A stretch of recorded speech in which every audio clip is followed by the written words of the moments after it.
महिन्यांपासून उल्हासनगरमध्ये तणाव आहे.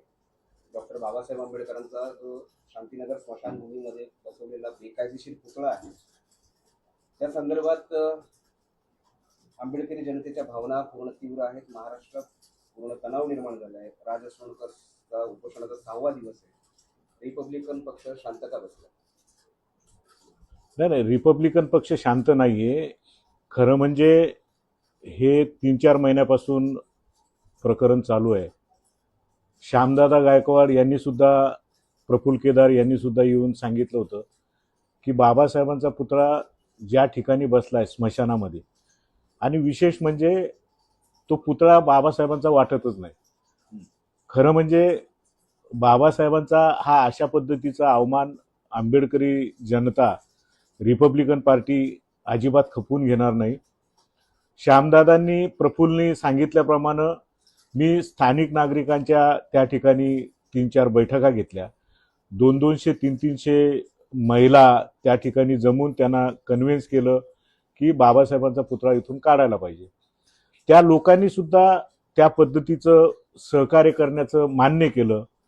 परंतु कुठून तरी वेगळ्या शक्तीनं तो विरोध दर्शवल्यामुळे खरं म्हणजे ही प्रक्रिया थोडीशी थांबली. राज असोळकर आमच्या समाजाचे हितचिंतक, मित्र, समाजाविषयी निस्वार्थीपणे काम करणारे राज असोळकरांनी 4-5-6 दिवसापासून उपोषणाला, ते आमरण उपोषणाला बसलेले आहेत. आणि त्याच्यामुळे आंबेडकरी समाजामध्ये एक वेगळ्या पद्धतीची तीव्र भावना निर्माण झाली. आणि त्या अनुषंगानं आज महानगरपालिकेच्या महापौरच्या दालनामध्ये आयुक्त, स्थानिक इतर कार्यकर्ते, प्रफुल्ल केदार असेल,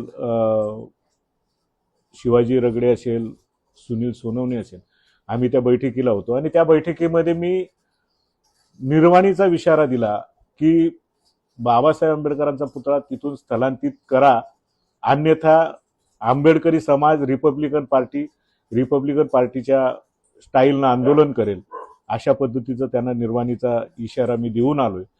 आणि लवकरात लवकर राज असोळकरांची जी मागणी आहे, आंबेडकरी समाजाची जी मागणी आहे, ती पूर्ण होईल अशा पद्धतीची मला अपेक्षा आहे.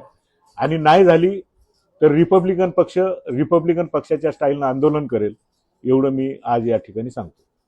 आपण बोललात ना, कुठली तरी शक्ती, त्या शक्तीमुळे पुतळा निघत नाही. ती शक्ती कोणती पाठीमागे? नाही, ह्या छोट्या मोठ्या गोष्टींकडे आपण लक्ष देण्यापेक्षा आपलं मुख्य जो उद्देश आहे, तो उद्देश साध्य करण्याचं आपलं काम आहे. बाबासाहेब आंबेडकरांचं नाव आलं, त्या नावापुढे कुठल्याही शक्तीला आपण जुमानणार नाही, एवढं मी या ठिकाणी सांगतो. महापौर आणि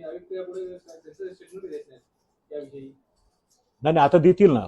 मी जाहीरपणे त्या ठिकाणी बैठकीमध्ये सांगून आलोय. त्याच्यामुळे लवकरात लवकर त्या पद्धतीचा निर्णय प्रशासन घेईल अशी मला खात्री आहे.